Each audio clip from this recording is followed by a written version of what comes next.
We are the Ministry of the Real Truth, and today we bring you Jesus in the Talmud by author Bernhard Pick. We found it in the public domain, public access.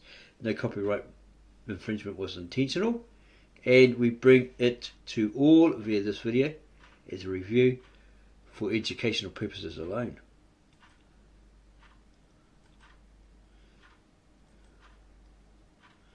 Jesus in the Talmud, His Personality, His Disciples and His Sayings by Bernhard Pick, PhD, D.D,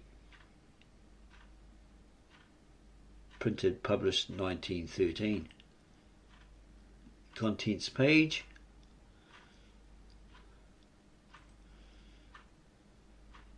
Publisher's preface. The importance of the utterances in the Talmud concerning Jesus must not be misunderstood, and still less must they be overestimated. We therefore, the author therefore calls the readers' attention to the fact that they are not based on contemporary evidence, and thus possess no historical value. They are the expression of a non-Christian spirit, mostly hostile and sometimes positively offensive. So we thought maybe this author has done it through a medium or contacted some spirit beyond, but we're not too sure. We haven't come across that yet. An indication that he actually did. In extenuation of the Talmud, we must say first that the animosity between Jew and Gentile is deep and mutual. When the Gentile blames the Jew for wrong thinking, the Jew may equally blame the Gentile for wrongdoing, for the Jew has had to suffer persecution of the cruelest kind.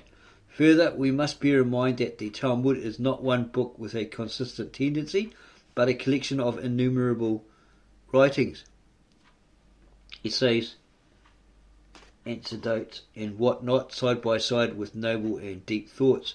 We find worthless gossip. On account of the latter, we must not forget the former, and therewith depreciate the entire Talmud.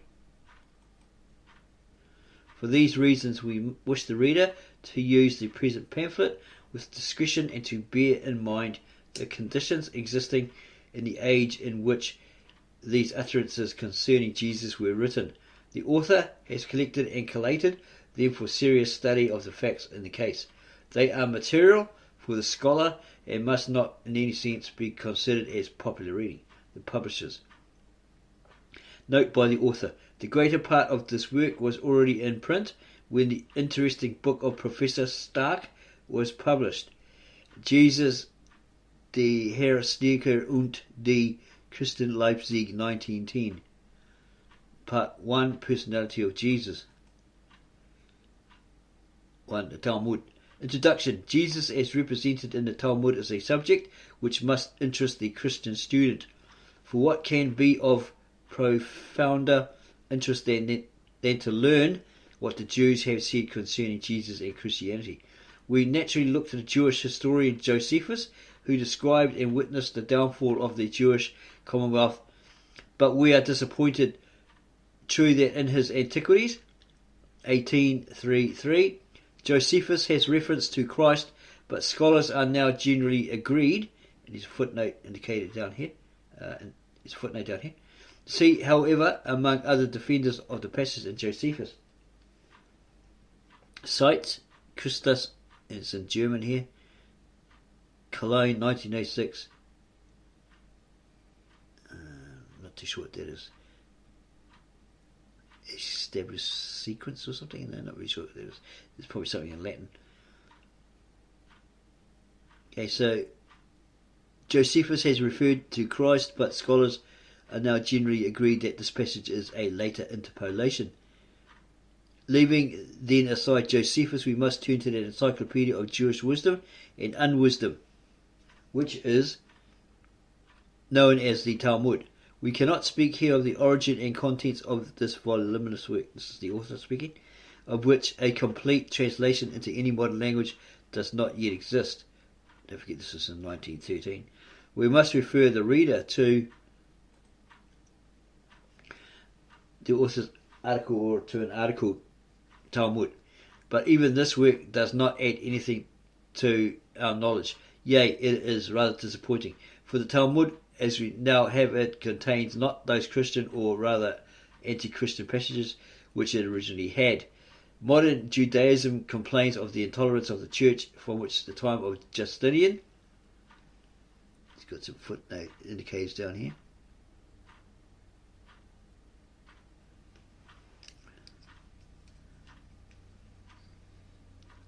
See the Clintlock and Strong's Theology Encyclopedia, Theological Encyclopedia, Volume 10, 1881, SV Talmud.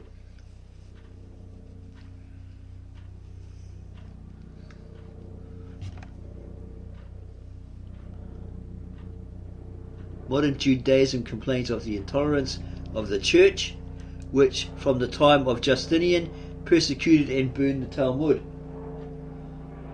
But it forgets that the Talmud only reaped what it has sowed, and that the Church of Rome only acted in accordance with the Talmud itself.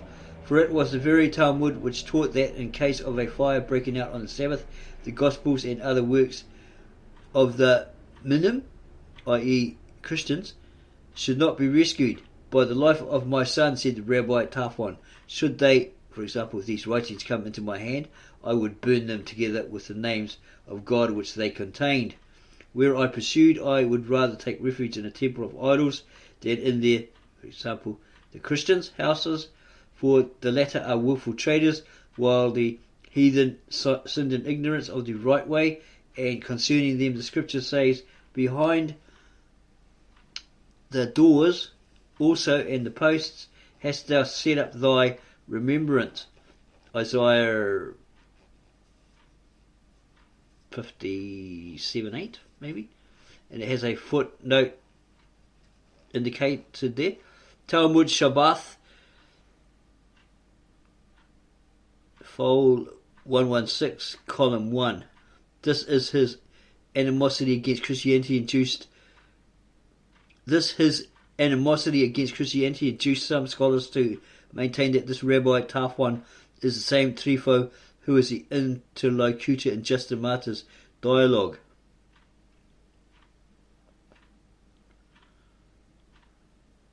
This anti-Christian character of Jewish writings early attracted the attention of Christians, and Agobard, Bishop of Lyons, 1820 to 1830, it is de Judicaesis Superstitionibus, and Rabanus Maurus, Archbishop of Mayence, in his Contra Judacos, written about 1847 AD, betray acquaintance with Jewish literature.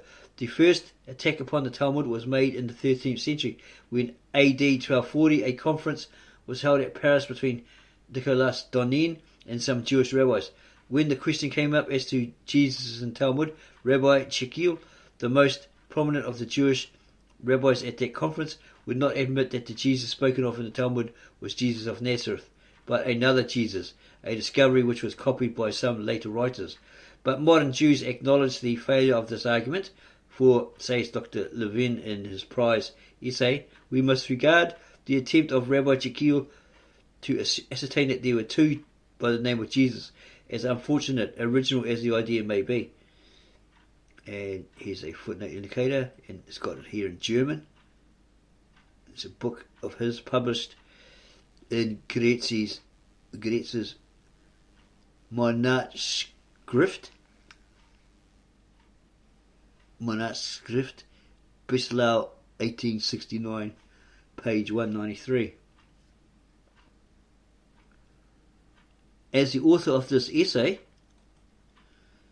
was a pupil of the rabbinical seminary at Breslau, he certainly expressed the opinion of his teachers. The result of the conference was that the Talmud in wagon loads was burned at Paris in 1242. In our days, such accusations against the Talmud were impossible, because all these offensive passages have been removed, not so much by the hands of the Christian censor as by the Jews themselves, a fact very often overlooked by controversialists. In the Jewish year 5391, i.e. AD 1631, A Jewish synod held at Piccola in Poland issued a circular letter, footnote indicated there. The reader can find the circular letter in his article, the author's article, Talmud, in McClintock and Strong's Theology Encyclopedia, volume 10, page 172.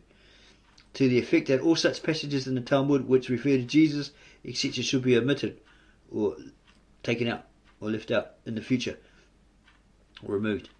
This letter explains the absence of those offensive passages from the editions of the Talmud published since the publications of the Amsterdam edition in 1644.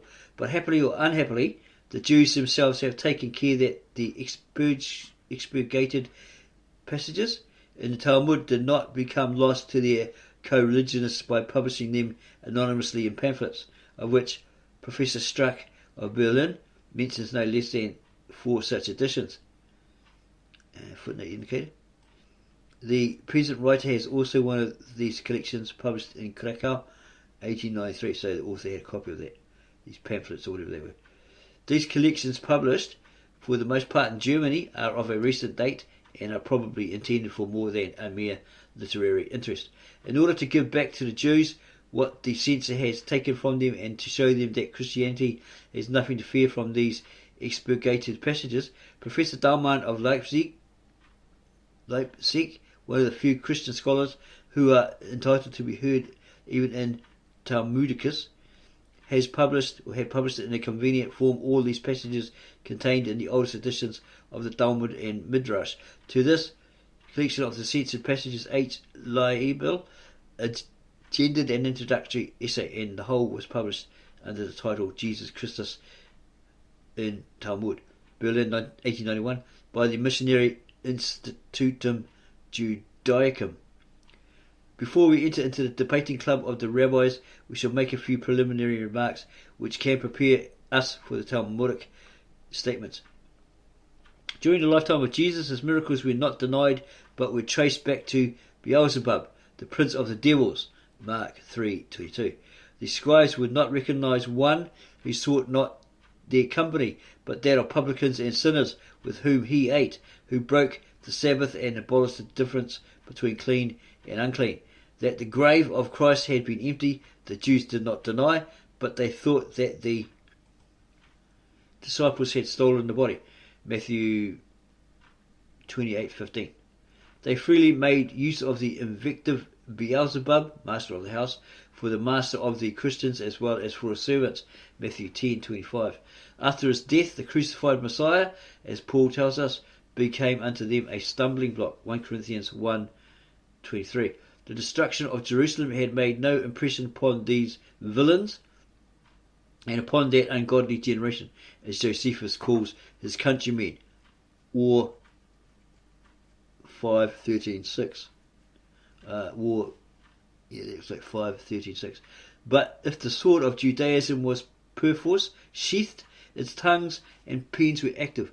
The apologetic writings of the earlier centuries show that the Jews were busy throughout this whole era in circulating calumnies against the Christians.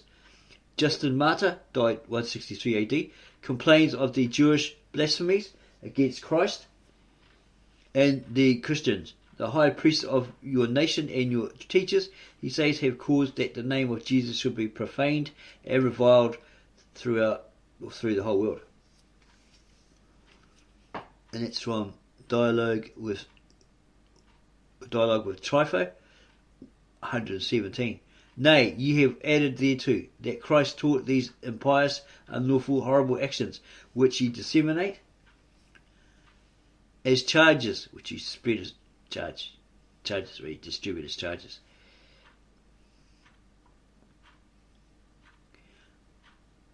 Above all, against those who acknowledge Christ as teacher and as the Son of God. Ibid 108. Your teachers exhort you to permit yourselves no conversation whatever with us. Ibid 12, 112. The Jews regard us as foes and opponents, and kill and torture us if they have the power. They would do that if they had the power. In the lately ended Jewish war, Bar Kokhba, the instigator of the Jewish revolt, caused Christians alone to be dragged to terrible tortures whenever they would not deny and revile Jesus Christ. Apology 1:31. The Jews hate us because we say that Christ has already come, and because we point out that he as had been prophesied was crucified by them. Dial 35.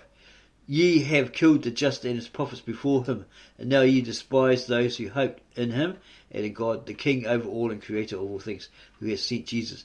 Ye despise and dishonour them.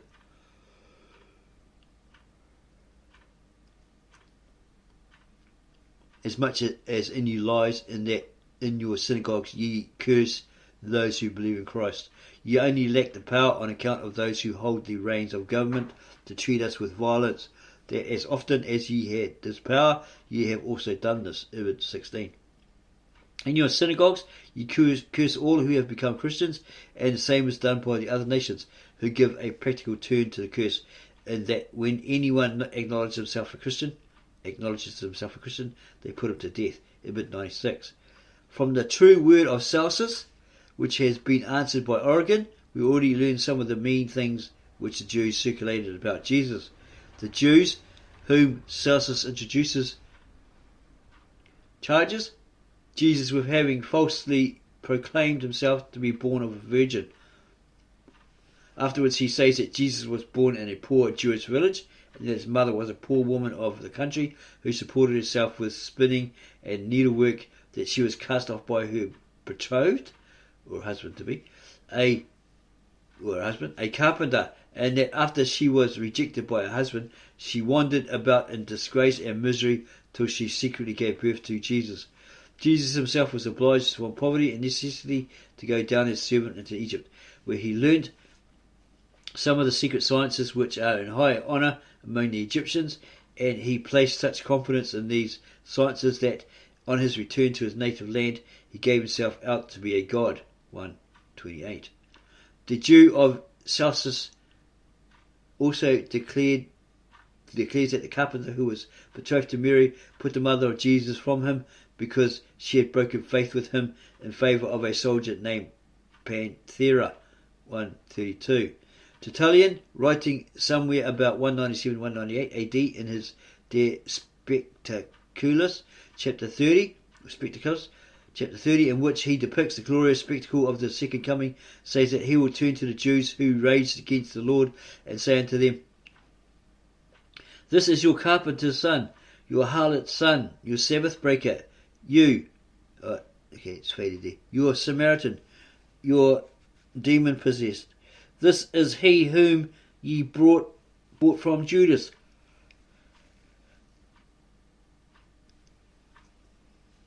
Or you paid Judas to be a traitor.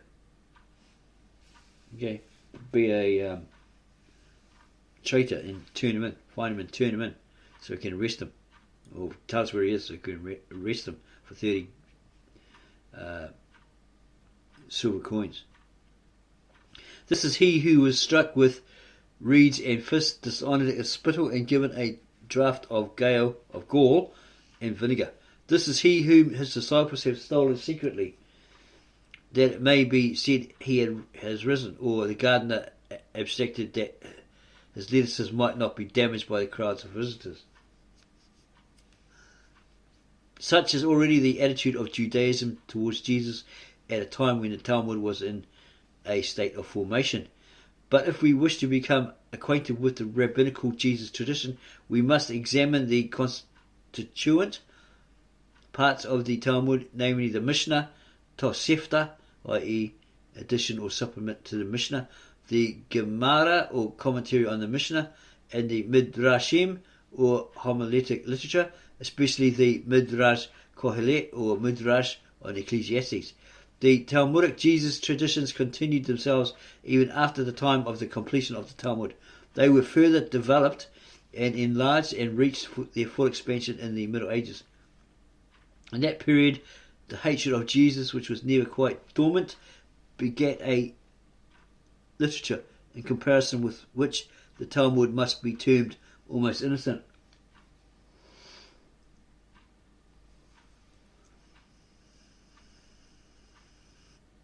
The Toldoth Jeshu literature originated, which is still continued. In the Toldoth Jeshu, a detailed picture of the life of Jesus was put together, of which the authors of the Talmud had no anticipation. The three consonants, J, S, Shin, V, with which the name Jeshu was written, are here explained as being the first letters of the three words. J, which equals Jimak, SH or Shish, Shmo, V equals V, Zitzro, example. Maybe blotted out his name in his memory. Maybe that's what it means. The Toldoth Jeshu is nothing but the offspring of low fanaticism, malicious delight in defamation, and vulgar imagination, which respectable Jews have always despised. After these preliminaries, we now take up the passages of the Talmud as given by Dalman, and which are claimed to refer to Jesus. 2.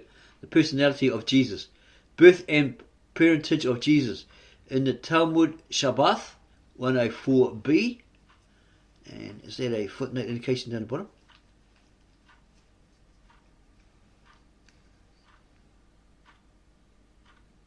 Okay, it's a different one by the looks of it.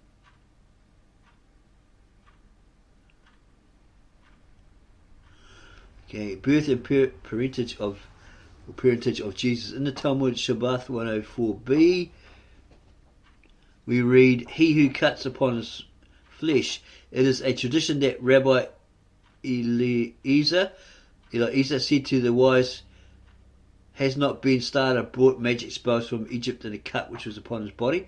They answered him, "He was a fool, and we do not take proofs from fools. Ben-Starter is Ben Pandera."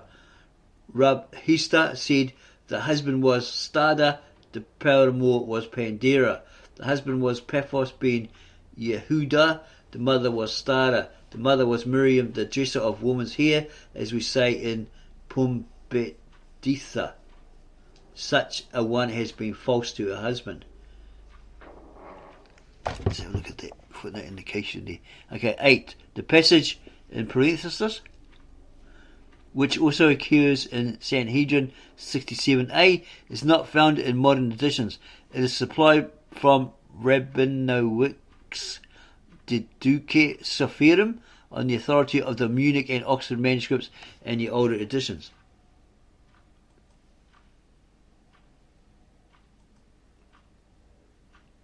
So the above passage occurs in a discussion upon the words in the Mishnah which forbids all kinds of writing to be done on the Sabbath. Several kinds are specified, and among them the making of marks upon the flesh. The words at the beginning of the translation, "He who cuts upon his flesh," are the text, so to speak, of the Mishnah, which is discussed in what follows. To illustrate the practice of making marks on the skin, the compilers of the Gemara introduce a tradition according to which Rabbi Eliezer asked the question, "Did not Ben-Starter bring magical spells from Egypt in a cut which was upon his body?" His argument was that as Ben-Starter had done this, the practice might be allowable. The answer was that Ben-Starter was a fool, and his case proved nothing. Upon the mention, however, of Ben-Starter, a note is added to explain who that person was, and it is for the sake of this note that the passage is quoted. The two names, Ben-Starter and Ben-Pandera, evidently refer to the same person, and that person is Jesus, is shown clearly by the fact that we sometimes meet with the full name Jeshu, son of Pandera, also Jeshu, son of Starter. It seems that the question was argued in the schools, which of the two familiar designations, son of Starter, son of Pandera, was the correct one. One of the two appellations appeared to be necessarily false, which was correct. The subject treated was that the son of Starter had brought charms with him out of Egypt in an incision in his flesh, or cut in his flesh. Thereupon someone objects that this designation Ben-Starter is false. He was the son of Pandera. "No," says Rab Hista, a Babylonian teacher, AD 217 to 309. "Starter was the name of the husband of his mother. Pandera, the name of her paramour. To call him either the one or the other is therefore correct." To this, however, is objected that this cannot be true, because the husband is known to have been called Paphos ben Yehuda. Starter must have been not the father but the mother. But how can that be? Because the mother was called Miriam, the dresser of woman's hair. As rejoinder to this follows the conclusion of what we are aware, but she is also called Starter by her nickname. Insomuch as she had a paramour, she was given the sobriquet Starter, which consists of the words Starth da. Example, she has gone aside from her husband. This, at least, the word is explained in the Babylonian Academy at Pumbeditha. Various attempts have been made to explain the two names, Ben Starter and Ben Pandera, also written Pandera or Pantera, but none of the suggested explanations solves the problem. We leave the two names as relics of ancient Jewish mockery against Jesus, the clue to whose meaning is now lost. Mention has also been made of Miriam, of which Mary is the equivalent. Okay, so you got Miriam in the Hebrew and Mary in the English. She is called Gadla Nashaya, i.e. the woman's hairdresser. How came the Talmud to bestow this epithet upon the mother of Jesus, for whom elsewhere it has the characteristic designation of an adulteress?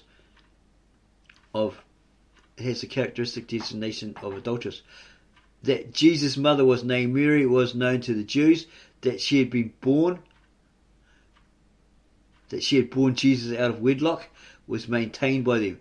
Then they heard a noted Christian woman of Jesus' time, often spoken of, who was named Mary of Magdala.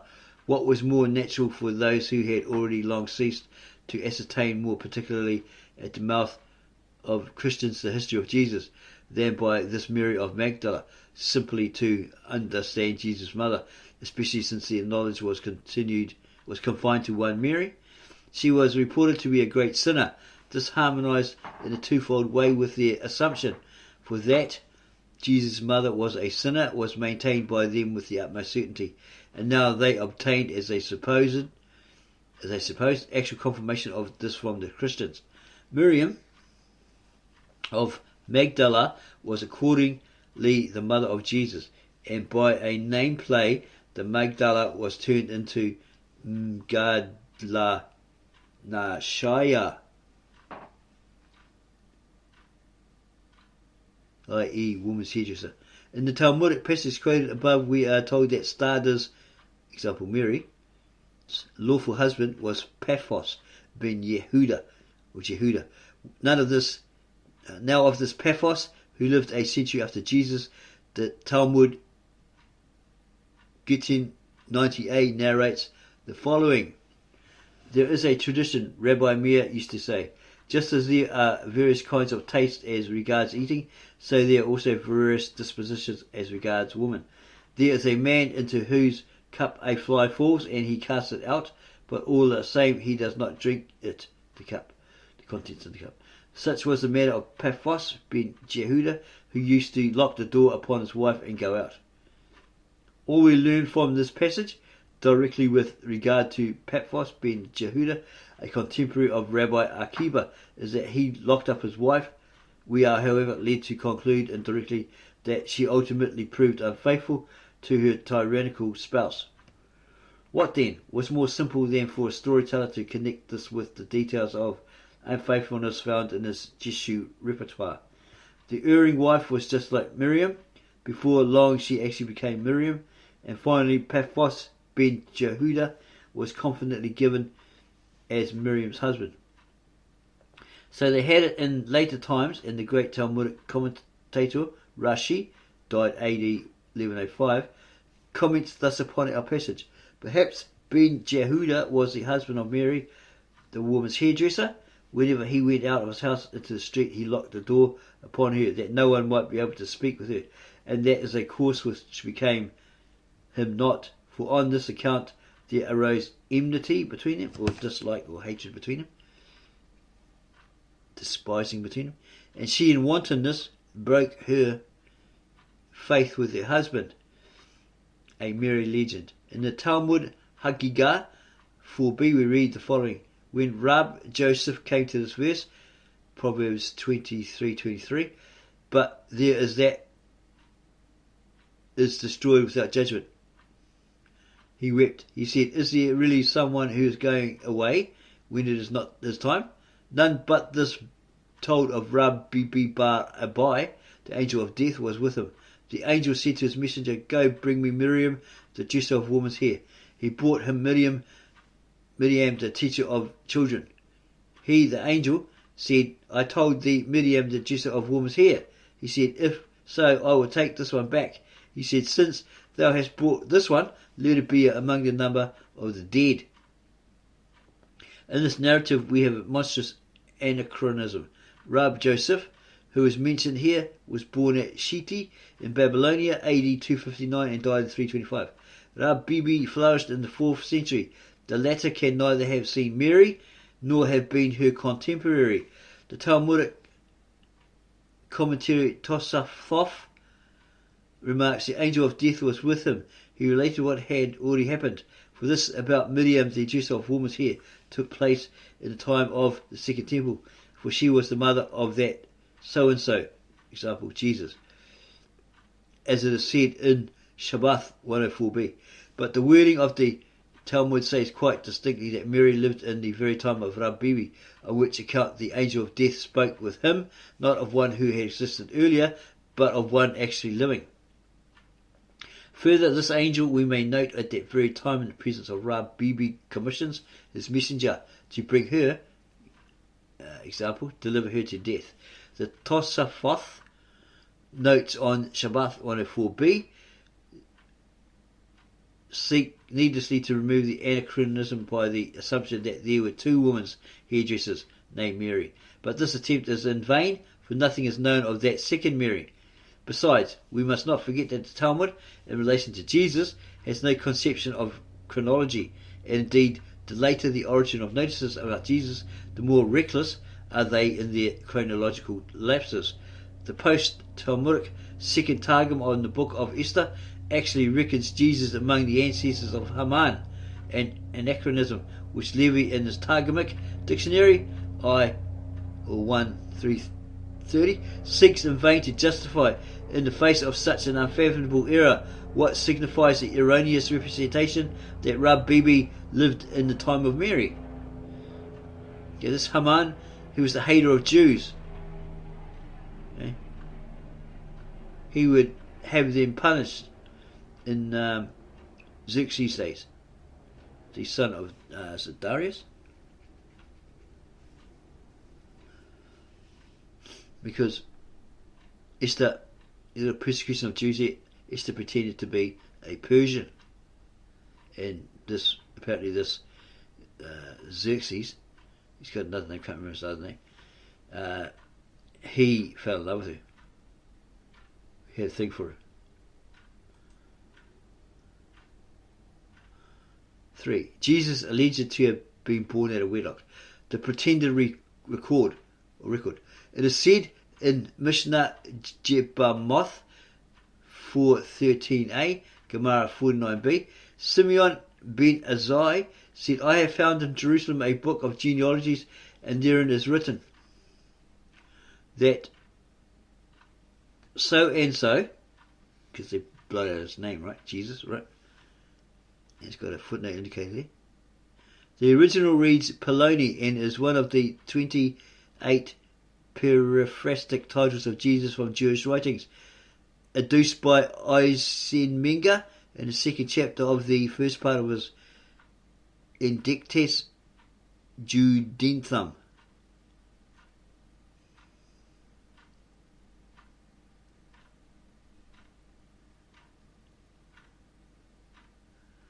Okay, so he's saying that so-and-so is a mamzer, 11, someone who's born out of wedlock, a bastard, a predicate attributed by the Jews to Jesus, born out of wedlock, between two Jews that aren't married, or a Jew and a non-Jew, or as a result of incest. But in this case it's saying Jesus born of this Mary, the hairdresser, out of wedlock. So they're calling him a bastard, a mamzer. But Christian identity, they get a bit silly and they take it out of context and they say, oh, that's any non-Aryan mixed race, be it Mexican, a black person, whatever, right? A Jew, all this sort of stuff. And they seem to refer to them as mongrels and all this sort of stuff, real biased, racist, fascist sort of stuff, right? And so it was a predicate attributed by the Jews to Jesus.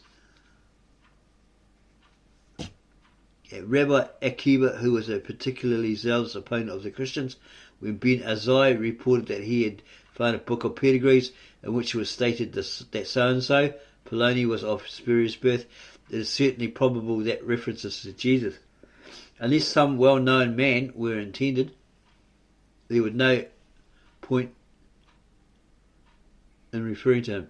And unless there had been some strong reason for avoiding his name, the name would have been given in order to strengthen the argument founded upon the case. For it is said that Ben Azai made his statement in order to confirm the words of Rabbi Joshua. The matter in question concerned the definition of the notion of mamzer, a predicate which the Jews only too willingly ascribe to Jesus. That the passage refers to Jesus is admitted by the Jewish scholar J. Deringburg in Revue des Etudes Juives. Was that 3? Yeah, it looks like 3. 293 in 3. Alleged confessions by the mother of Jesus. In the treatise Kala 18b, we read the following: a shameless person is according to Rabbi Eliezer, a bastard; according to Rabbi Joshua, a son of a woman in his separation; according to Rabbi Akiva, a bastard and son of a woman in his separation. Once there sat elders at the gate. When two boys passed by, one had his head covered, the other bare. Of him who had his head uncovered, Rabbi Eliezer said, a bastard. Rabbi Joshua said, a son of a woman in his separation.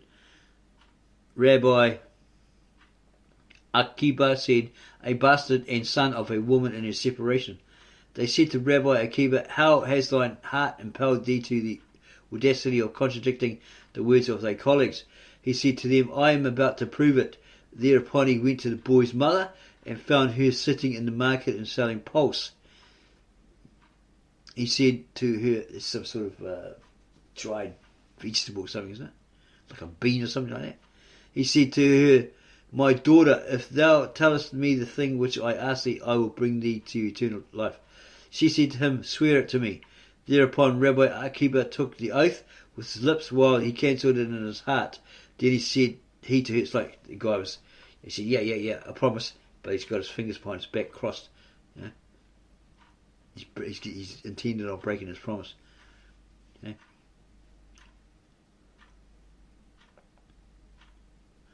So thereupon Rabbi Akiva took the oath with his lips while he cancelled it in his heart. Then he said to her, of what sort is this thy son? She said to him, when I betook myself to the bridal chamber, I was in my separation and my husband stayed away from me. But my parent nymph, example the bridegroom's best man, came to me, and by him I have the son. So he did the sneakies while her husband was away. So the boy was discovered to be both a bastard and the son of a woman in his separation. When she was separated from her husband, or put aside by her husband, she ended up getting pregnant and having a child, which was termed a bastard, and the son of a woman in separation. Thereupon said they, great is Rabbi Akiva in that he has put to shame his teachers. In the same hour they said, blessed be the Lord of God of Israel, who has revealed this secret to Rabbi Akiva ben Joseph. This famous discussion on bastardy, even when taken by itself, is remarkable from the ethical point of view, considering the strange ascription of an act of heartless perjury to Akiva as a means whereby he extorted the confession from the boy's mother, and the far more curious addition at the end of the passage, which blesses the God of Israel for revealing the secret after the use of such questionable means. We ask, can modern Jews still uphold the reputation of the Talmud or of its great authority, Akiba?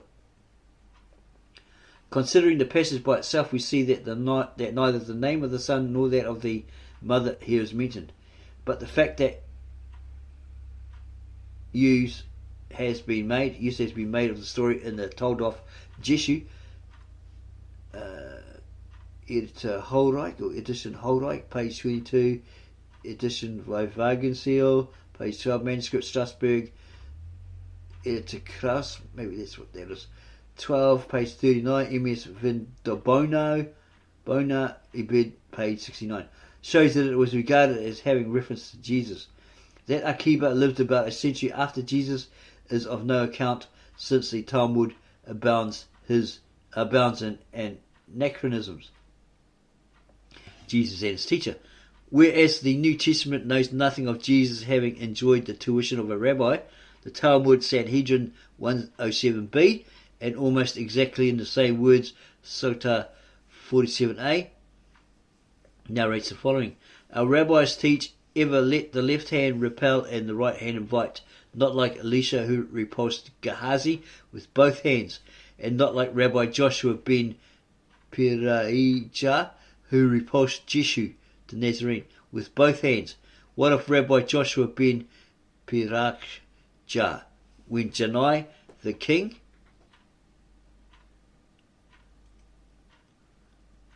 killed our rabbis? Joshua ben Piraijah and Jeshu fled to Alexandria in Egypt. When there was peace, Simon ben Shektach wrote to him, from me, Jerusalem, the city of holiness, to thee, Alexandria of Egypt, my sister. My husband stays in thy midst, and I sit forsaken. He came and found himself at a certain inn. They showed him great honour. He said, how beautiful is this Ascania? Footnote 12 there or something. The word means both inn and innkeeper. Joshua uses it in the first sense. The answering remark implies the second meaning, hostess. Jesus said to him, Rabbi, she has narrow eyes. He said, wretch, doest thou employ thyself thus? He sent out 400 trumpets and excommunicated him. Jesus came before him many times and said to him, receive me. But he would not notice him. One day he, example Joshua, was reciting the Shema, i.e. the words, Hear, O Israel, Deuteronomy 6:4 et sec. He, example, referred to Jesus, came before him. He was minded to receive him and make a sign to him. He, Jesus, thought that he repelled him. He went and hung up a tile and worshipped it. Joshua said to him, return. He replied, thus I have received from thee that everyone who sins and causes the multitude to sin, they give him not the chance to repent. And the teacher, he who was handed down this tradition, has said, Jesus the Nazarene practiced magic and led astray and deceived Israel. And there's a footnote indicated at the bottom. This formal charge is also found in Sanhedrin 43a, where the words of the teacher are found. In the Jerusalem Talmud Hagigah 77d, the same story is related, only in that place of Joshua ben Piraijah, his contemporary Judah ben Tabai is placed, and that the name of Jesus is not mentioned, for which you read one of his Tabai's disciples. But whether the reading is Joshua ben Piraijah or Judah ben Tabai, we have here again one of the most striking anachronisms for which the Talmud is famous. The event under King Janai, i.e. Alexander Jannaeus, is historical. After the capture of the stronghold, Bethomer King Janai, 104 to 78 BC, had 300 Pharisees crucified. This crucifixion was the occasion of the flight into Syria and Egypt on the part of the Pharisees generally in the country, and among them Joshua ben Piraijah and Judah ben Tabai. The question may be asked, how did the name Jesus, footnote indicated, 15, In the edition of Basel 1578-81 and in all later ones, the censor of the press has expunged the name of Jesus, which is found in all the older editions of the Talmud. So he's taken it out. He's completely wiped it out. Removed it. How did the name Jesus come to be introduced into a story referring to a time so long before his own? Bearing in mind that the rabbis had extremely vague ideas of the chronology of past times, we may perhaps find the origin of the story in its Babylonian form, in a desire to explain the connection of Jesus with Egypt. The connecting link may perhaps be found in the fact of a flight into Egypt to escape the anger of a king. This was known in regard to Joshua ben Pirachjah in the Gospel Matthew 2:13. It records a similar event in regard to Jesus. There may be some other details in the life of Jesus which the rabbis had in view when they remodeled the story to suit their purpose. Hence, in rejecting the date, it is not absolutely necessary to reject the whole of the Babylonian version as entirely devoid of every element of genuineness. So up there again, there may be some other details in the life of Jesus which the rabbis had in view when they remodeled the story to suit their purpose. So they changed the story, or they blotted his name out, or they did something to it.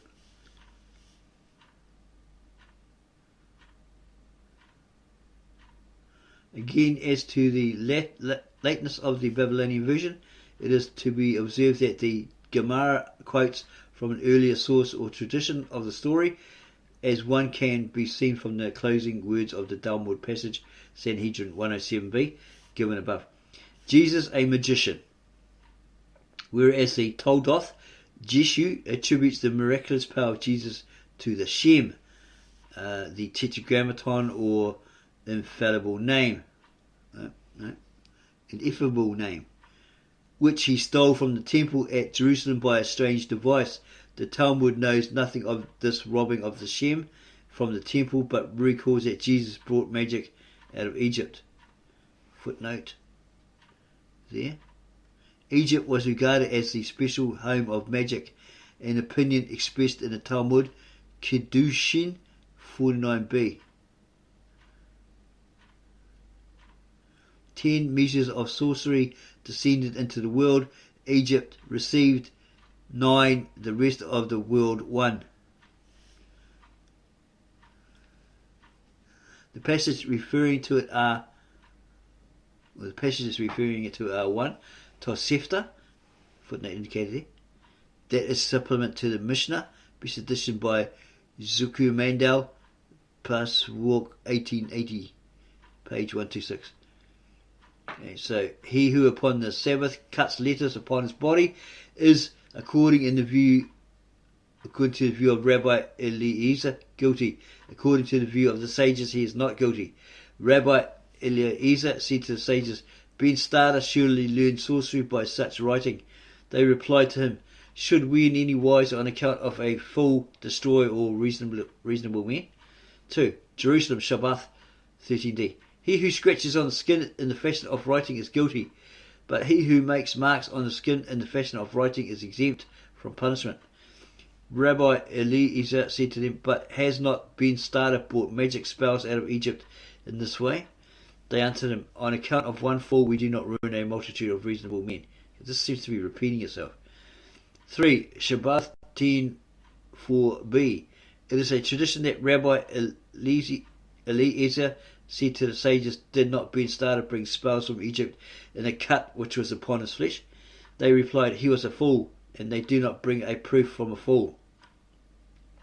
It has already been shown above that Ben Starter denotes Jesus. They're saying basically that this person is Jesus. It's indicating he's Jesus. It's referring to Jesus.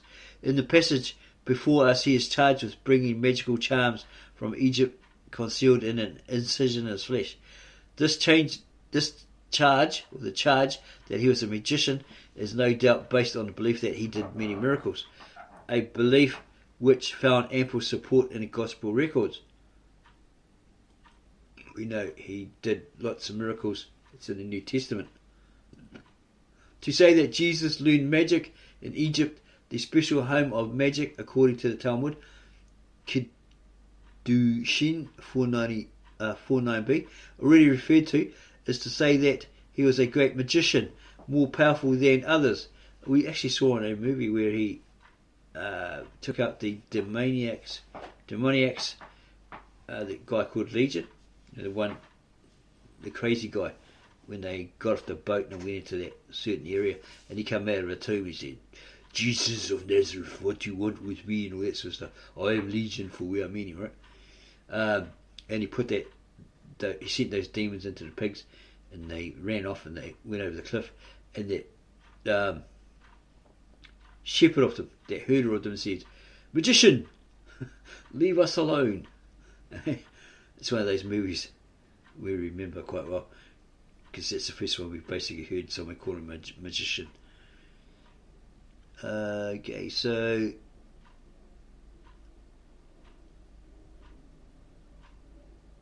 to say that Jesus learned magic in Egypt, the special home of magic according to the Talmud, Kiddushin 49b, already referred to, is to say that he was a great magician, more powerful than others, that he had something to do with Egypt.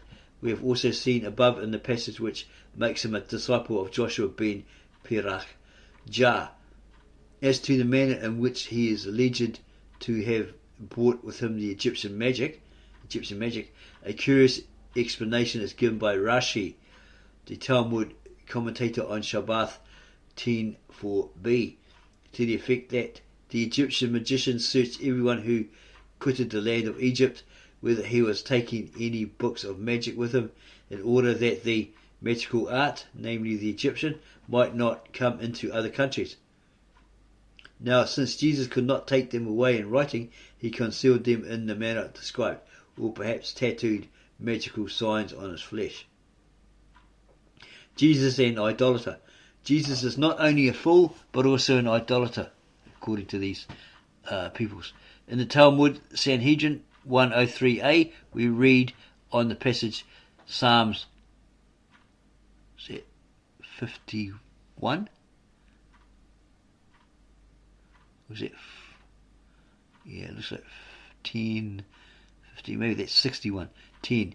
There shall no evil befall thee, that it means that evil dreams and bad fantasies shall not vex thee on, neither shall any plague come nigh thy tent, or near thy tent. That it means that thou shalt not have a son or a disciple who burns his food publicly, like Jesus the Nazarene. Okay, there's a footnote indication up here somewhere, and down the bottom here it says, so in all the older editions and the manuscripts, okay,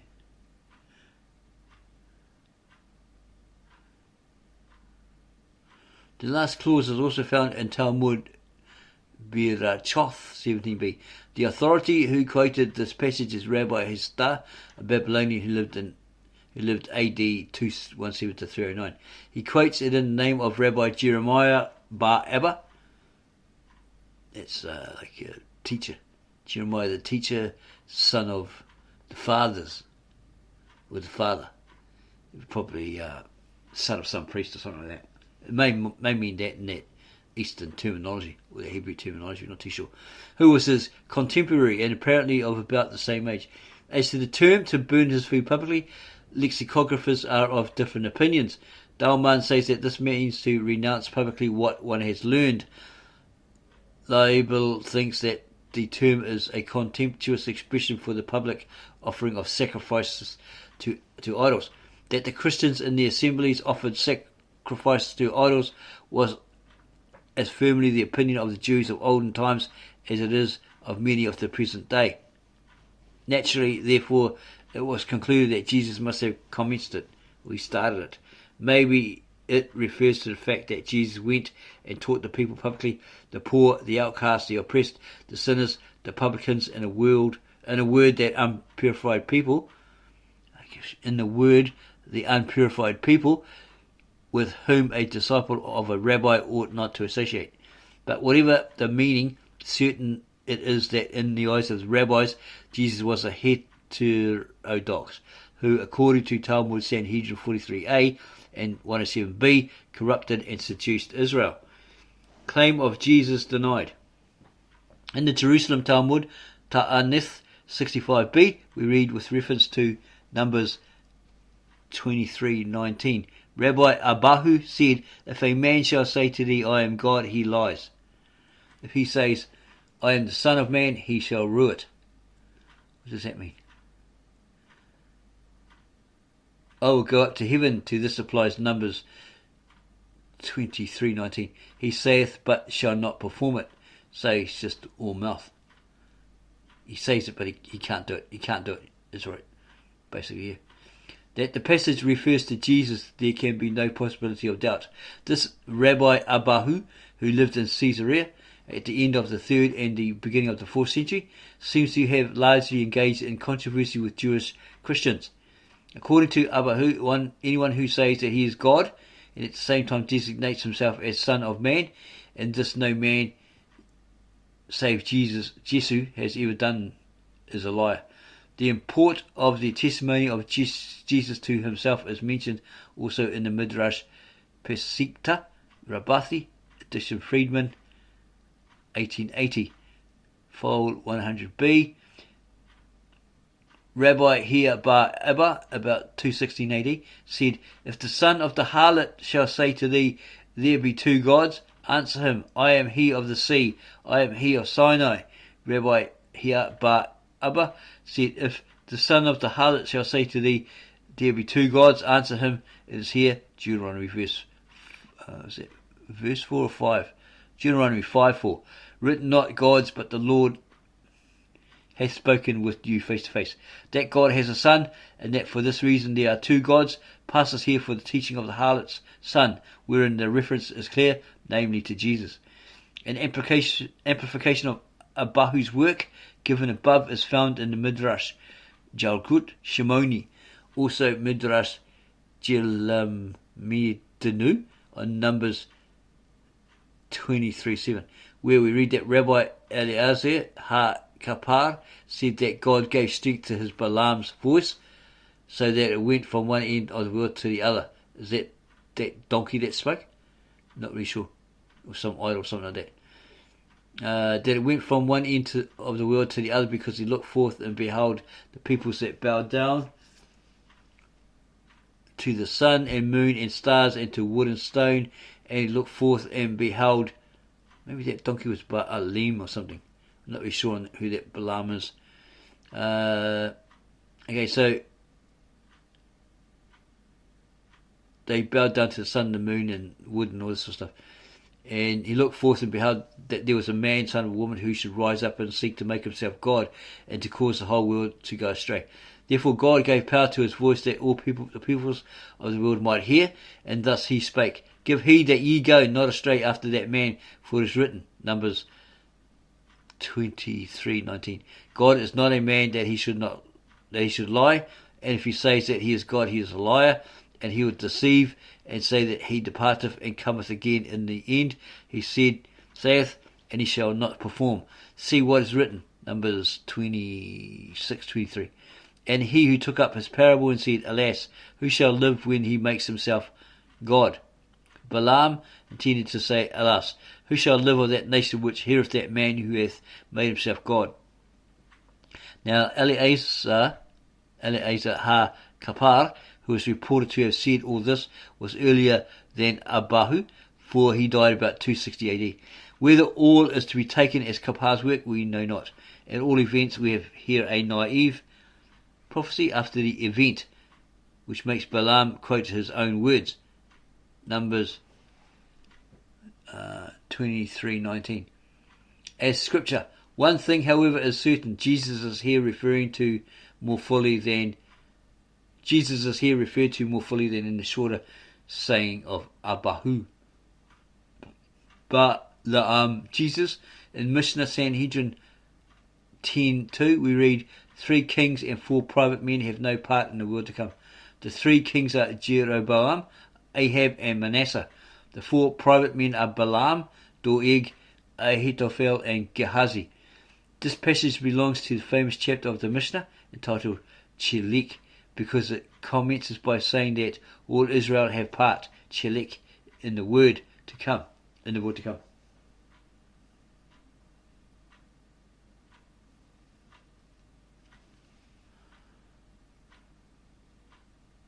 And then enumerates the exceptions.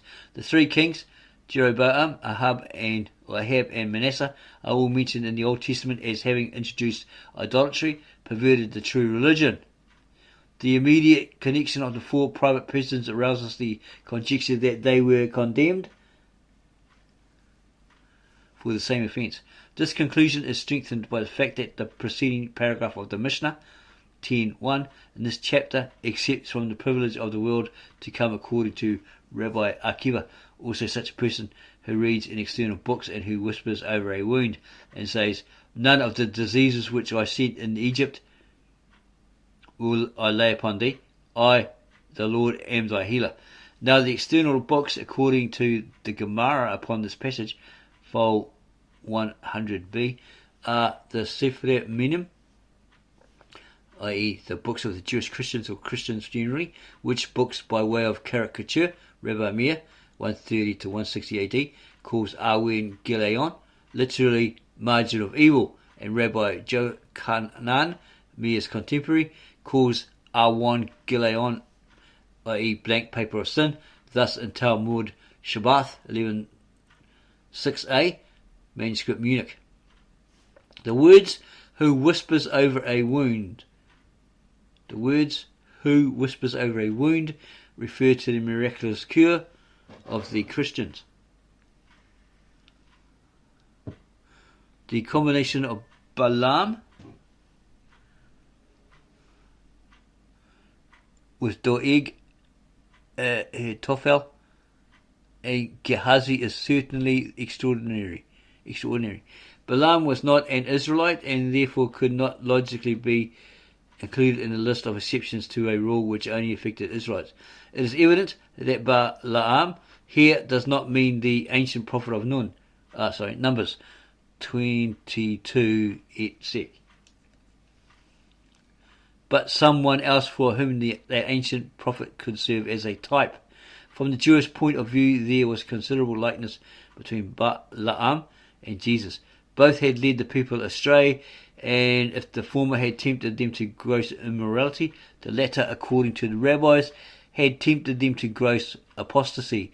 This was the great charge against Jesus, that he practiced magic and deceived and led astray Israel astray. If it be true that Balaam stands for Jesus, then it is reasonable to suppose that Doeg, Ahitophel, and Gehazi stand for the names of some other persons who had fallen under severe rabbinical displeasure. Who they were precisely we have now no means of discovering, and the supposition that they referred to Peter, James and John, or Peter, Judas Iscariot, and footnote indicated here. Judas Iscariot would answer to Doeg the Edomite who betrayed David, 1 Samuel 22:9.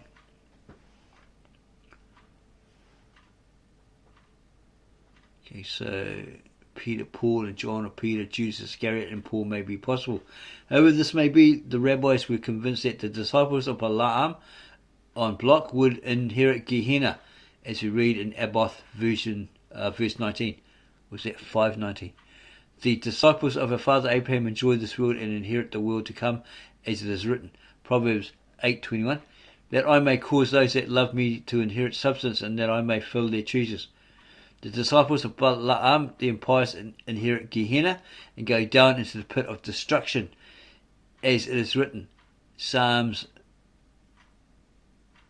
55:24? But thou, O God, shalt bring them down into the pit of destruction. Bloodthirsty and deceitful men shall not live out half their days. And if there should be by any chance, be still the slightest hesitation in the mind of the reader that Balaam in these passages is identical with Jesus, the following passages should forever set his mind at rest. The age of Balaam, Jesus. In the Babylonian Talmud, Sanhedrin 10:6b, 106b, where you read thus, or as follows.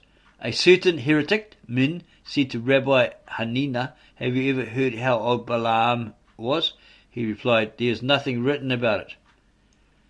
But since it is said, bloodthirsty and deceitful men shall not live out half their days," Psalms 55:23, he was either 33 or 34 years old.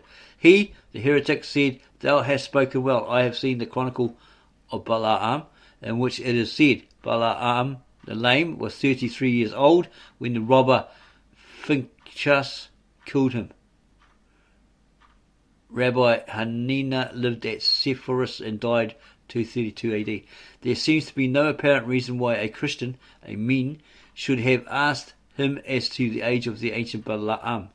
He might well have inquired about the age of Jesus. It would seem, however, that the Christian was not asking for information, but had a desire to find out whether the rabbi knew anything about Jesus. For he confirmed the rabbi's answer by facts known to himself. The Chronicle of Balaam probably denotes a gospel, though none of the known gospels state in so many words that Jesus was as much as 33 years old. If, however, it was believed that his ministry lasted 3 years, and that he was about 33 years old when he began to preach, the statement of the Christian is sufficiently borne out, though not verbally correct. Rabbi Hanina must have had fairly good grounds for his opinion as to the age of Jesus, or he would not have quoted a text which would only apply to the case of a man about 33 or 34 years old.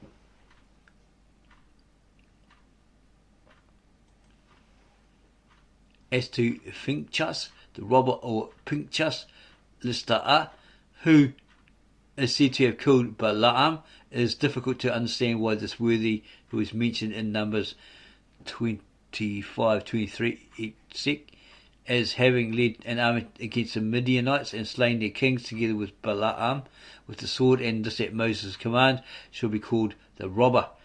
Some Jewish writers see in Phinehas Lista'a a corruption of Pontius Pilate. The corruption, we admit, is a somewhat violent one, but that a Jew should call Phinehas a robber, being as he was a highly honoured hero of tradition, must certainly be surprising. There is no doubt that under this mention of Phinehas Lista'a there lies concealed a reference to Pontius Pilate, the trial of Jesus. 1. In the Mishnah, Sanhedrin 10:11, we read, "In regard to all who are worthy of death according to the Torah, they do not use concealment against them except in the case of the deceiver. How do they deal with him? They put 2 disciples of the wise in the inner chamber, and he sits in the outer chamber, and they light the lamp so that they shall see him and hear his voice. And thus they did to Ben Stada and Lud. 2 disciples of the wise were chosen for him, and they brought him to the court of justice and stoned him." 2. In the Jerusalem recension 7:16, file 25 CD, we read, "The deceiver." This denotes a private man, not a sage. No, from the time he deceives, he is no longer a sage, and from the time he is deceived, he is no longer a sage. How do they deal with him to work craftily against him? They conceal, in his case, 2 witnesses in the inner chamber and make him sit in the outer chamber, and they light a lamp over him that they may see him and may hear his voice. Thus did they to Ben Stada and Lud, and they concealed in this case 2 disciples of the wise and brought him to the court of justice and stoned him. 3. The Babylonian Gemara, Sanhedrin 67a, has the following version of this incident. "For it is a tradition that in regard to the rest of all who are worthy of death according to the law, they do not use concealment except in this case," example of the deceiver. How do they deal with him? They light a lamp for him in the inner chamber, and they set witnesses in the outer chamber, so that they may see him and hear his voice. But he does not see them. And one says to him, "Say to me what thou saidst to me in private." And he says it to him. Then another says to him, "How shall we forsake our God who is in heaven and practice false worship? If he repents, it is well. If he says such is our duty, and thus it becomes us to do, the witnesses who heard him from outside bring him to the court of justice and stone him." And thus they did to Ben Stada and Lud, and they hung him on the eve of the Passover. that the case described in the passages refers to Jesus, called Ben Starter, who was also charged with deceiving the people. Okay, so maybe that Ben Starter is like the son of Starter, or the son of Mary, or Miriam, or whoever they were earlier referring to, the hairdresser, etc. It is also clear that in an early period there was a tradition that the condemnation of Jesus had been obtained by the fraudulent means described above. There can be no doubt that in these passages we have here only scanty remnants of a tradition about that trial, combined perhaps with hearsay information derived from Christians. Renan, in his Life of Jesus, chapter 24, believes that the New Testament account of the trial of Jesus must be supplemented by these Talmudic notices. But an equally good, if not better authority, K.M. Jesus of Nazareth, 647n, says that there is no ground for correcting the Gospel account by the help of the Talmud. Rather, it is the Gospel account which throws light upon the Talmudic tradition. From the Gospel story are derived the two witnesses, Matthew 26:60 and Mark 14:56-57. Several witnesses are mentioned.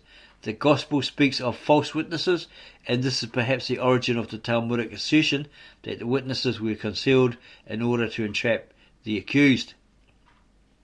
The mention of the outer and inner chamber recalls Matthew 26:69, where it is said that Peter was sitting without in the court while the trial was going on within the house of the high priest. The lighted lamp may have been suggested by the mention of the fire kindled in the outer court, Luke 22:55. And finally, the statement that the accused was carried to the court of justice may have its origin in the fact that there was, according to the Gospels, a second sitting of the council after the one at which the witnesses had been present, Mark 15:1. The Talmudic tradition differs from the Gospel in saying that the trial took place at Lydda, and that Jesus was hung on the eve of the Passover. Of this we shall speak further on, but all tends to show that the Talmud has preserved only a very vague and confused recollection of Jesus, whose name was doubtless held in abhorrence as that of a dangerous heretic and deceiver. The execution of Jesus. We read Sanhedrin 43a, and it is tradition. On the eve of the Passover they hung Jeshu, the Nazarene, and the crier went forth before him 40 days, saying, Jeshu the Nazarene goeth forth to be stoned, because he hath practised magic. And footnote indicated there. So there's 20 here.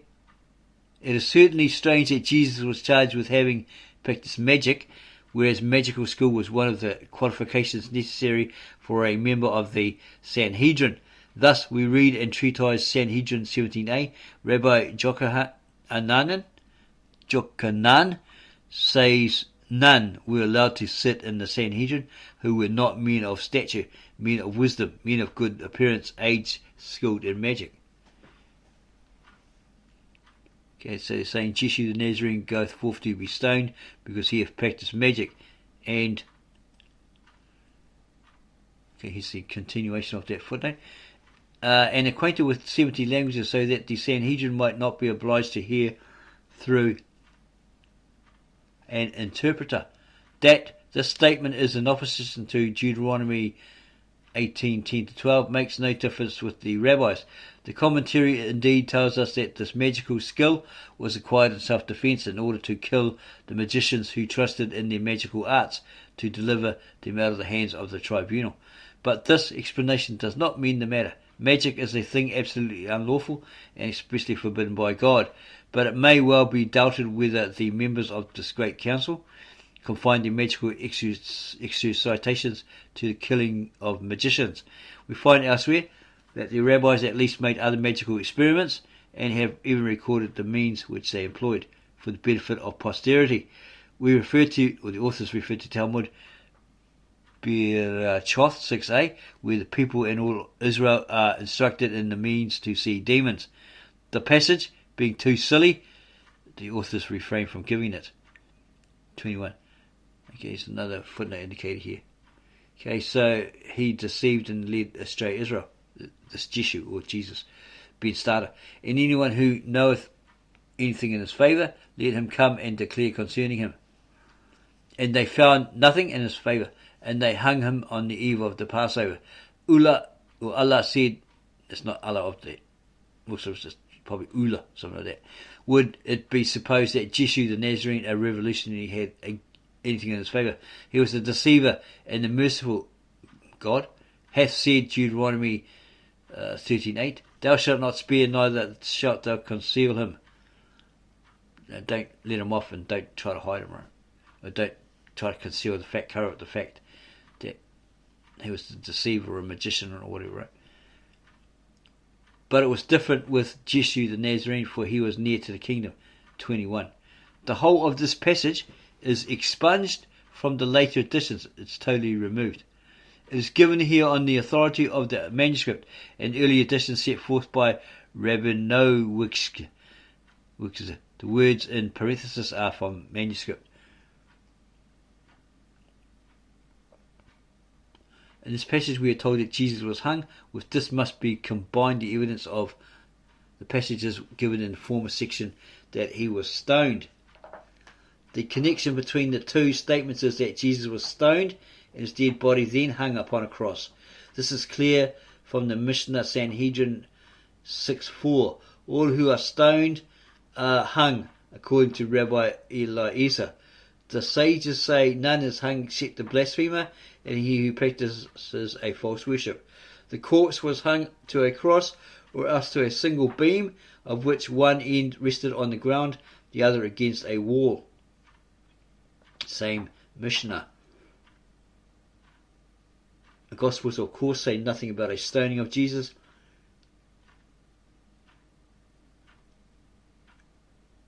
And the Talmudic tradition is probably an inference from the fact that he was known to have been hung. The inference will be further strengthened by the application of the text. Deuteronomy 21:23. He that is hanged is accursed of God, a text which Paul had to disarm in reference to Jesus. Galatians 3:13. The Talmud knows nothing of an execution of Jesus by the Romans, as modern Jews claim, but makes it wholly the act of the Jews.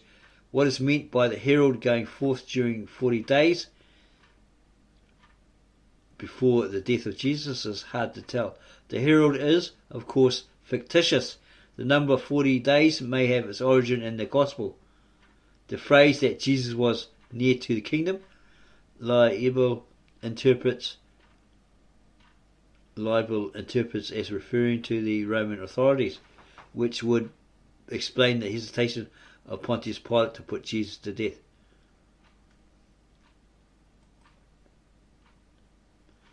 We rather prefer the suggestion that the reference is to the supposed Davidic descent of Jesus. Okay, would you skip a page? Okay.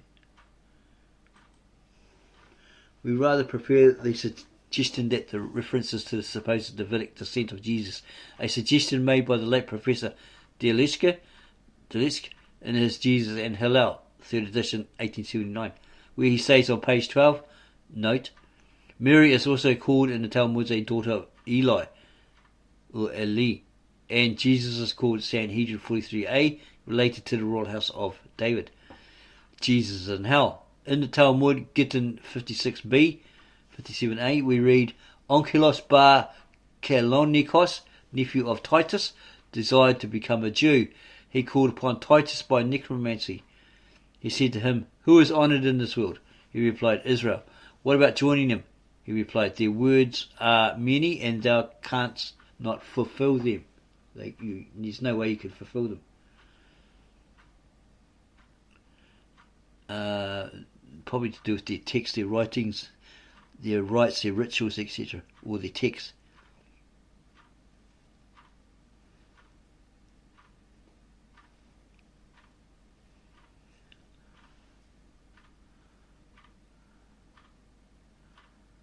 Go join thyself to them in this world, and thou shalt become a leader. For it is written, Lamentations 1:5, her adversaries have become the head. Every oppressor of Israel is made a head.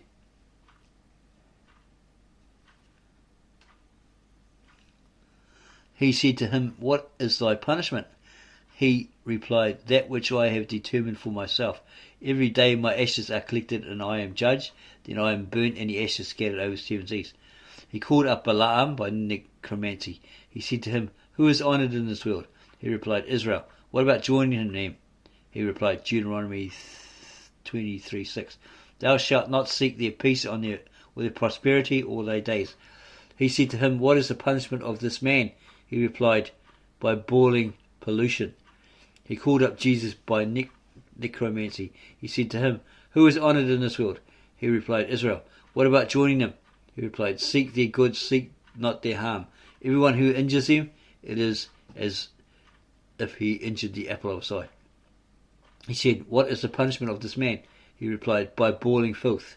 For a teacher has said, everyone who mocks at the words of the wise is punished by boiling filth. Come and see the difference between the sinners of Israel and the heathen prophets." The object of this gruesome story contained in this passage is to show that the fate of the 3 chief enemies of Israel, for example Titus, Balaam and Jesus, and although Jesus is made to regard the Jews as a chosen race, the especially beloved, the apple of Yahweh's eyes, yet his punishment seems to be the severest. Whatever that punishment was, we know not. At any rate, it expresses a hatred towards the most hated of all hated men. The information which we derive from the Talmudic notices of Jesus is very little, if any at all. They add nothing new to the authentic history of Jesus as contained in the Gospels. In general, though not in detail, they serve to confirm the Christian tradition by giving independent and indeed hostile evidence that Jesus of Nazareth really existed, a fact which has by some been called in question. So all this in their Talmud, etc., their claims in the original Talmud, their writings, all that sort of stuff, is verifying that Jesus actually existed. That's what it's saying there. Indeed, hostile evidence that Jesus of Nazareth really existed, a fact which has by some been called in question.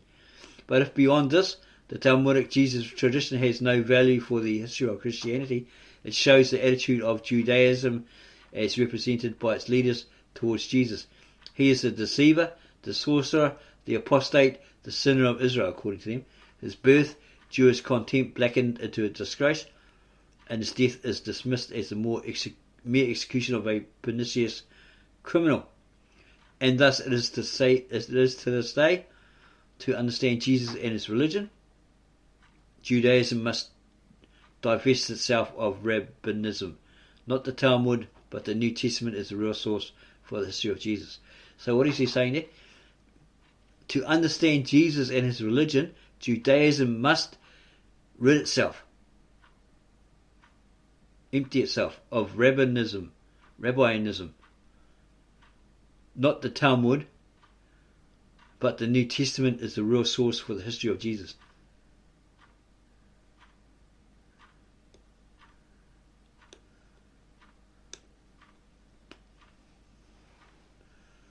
Part 2, the disciples and followers of Jesus. This book's actually quite interesting. It's quite confusing, but maybe if we study it more and we'll get a head around it, we'll understand it better. But it seems like they're making up a lot of stuff to defame him, Jesus the Christ. And they can't seem to make up their mind. Was he stoned? Was he hung? Or was he stoned and then hung? Or, you know, is he Ben Starter? Is he this person? Is he that person? Is he Jesus? Is he Jeshua? Is he, which one is he? We've got these different names for him, right? And different claims as well. 4. The disciples and followers of Jesus. It goes on about the 5 disciples of Jesus. In the Talmud Sanhedrin 43a, we read, "Our rabbis have taught Jesus had 5 disciples, Matthias, Nakai, Netza, Buni and Thoda. They brought Matthias before the judges. He said, 'Must Matthias be killed? For it is written,' Psalms 62:2, Matthias equals, 'When shall I come and appear before God?' They said to him, 'Yes, Matthias must be killed, for it is written, Psalms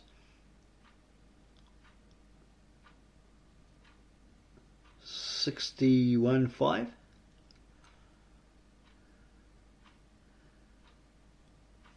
Mathai, when shall he die and his name perish? They brought Nakai. He said to them, must Nakai be killed? For it is written, Exodus 23:7, the Naki, innocent, and the righteous thou shalt not slay. They said to him, yes, Nakai must be killed, for it is written, Psalms 10:8. In secret places doth he slay Naki, the innocent. They brought Netzer. He said, must Netzer be killed? For it is written, Isaiah 11:1. Netzer equals a branch shall spring up from his roots. They said to him, yes, Netzer must be killed, for it is written, Isaiah 14:19. Thou art cast forth out of thy grave like an abominable Netzer, or equals branch. They brought Bunny, or Bunny. He said to them, must Bunny or Bunny be killed? For it is written, Exodus 4:22. Bunny equals my son, my firstborn Israel. They said to him, yes, Bunny must be killed, for it is written, Exodus 4:23. Behold, I slay Bincha, which equals thy son, thy firstborn. They brought Thoda. He said to them, must Thoda be killed? For it is written, Psalms, not sure what that is. Is that a 50 or something? Not be sure what that one is. Psalms, something 1. A psalm for Thoda. Yeah, it must be like 50 or something. Not too hot with the Roman numerals. A psalm for Thoda, thanksgiving. They said to him, yes, Thoda must be killed, for it is written in Psalms 1:23.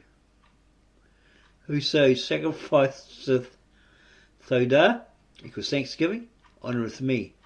No, Christian tradition exists which specifies any 5 out of the 12 as having met with such a fate. But the fact that the 5 were called disciples of Jesus implies that they were Christians, not that they were contemporaries of Jesus. It is possible that the story refers to the persecution of Christians under Bar Kokhba and presents a fantastic account of some incident of that persecution.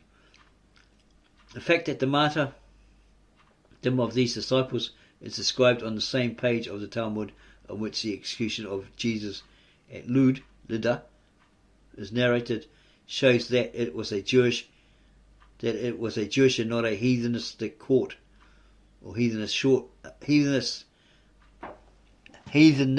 court which sentenced the disciples. On the other hand, this Talmudic passage is one of the many curious examples of the way in which the scriptures are applied by the rabbis.